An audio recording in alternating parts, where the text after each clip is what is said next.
Hey guys, I'm Bee. I'm going to show you how to make some red Leicester and onion seed cheesy biscuits. Let's get going.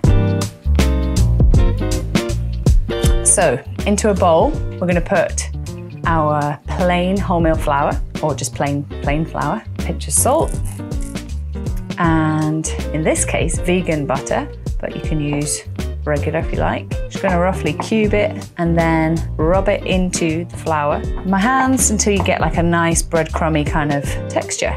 That's ready to add the cheese to. We've got a bit of red cheese and a little bit of normal yellow cheese because I ran out. Start to bring it together and it will just come together with the warmth of your hands. Eventually, she says. Okay, now you can turn it out on a board.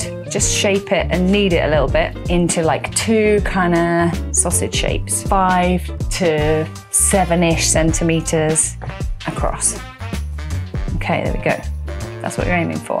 I'm gonna use black onion seeds for the outside, a bit of caraway just for a little tiny hint of spice, a little pinch of chili seeds for the outside. Now, what we're gonna do is roll these sausages of dough into the seed mix.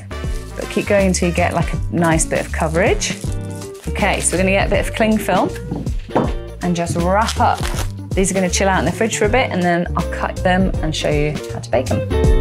Okay, so this is our chilled log of red Leicester savoury cookie dough. And now what we're gonna do is slice it, a couple of centimetre slices, something like that, and push it into shape a little bit if you need to. And yeah, into the oven, 180 centigrade for 12 to 16 minutes. Okay, here we go.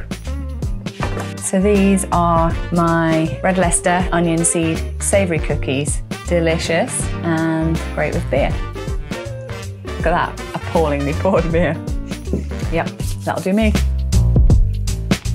Oh, another spill. I think I might have forgotten an ingredient, so just give me a sec. Just so you know, it's amateur hour.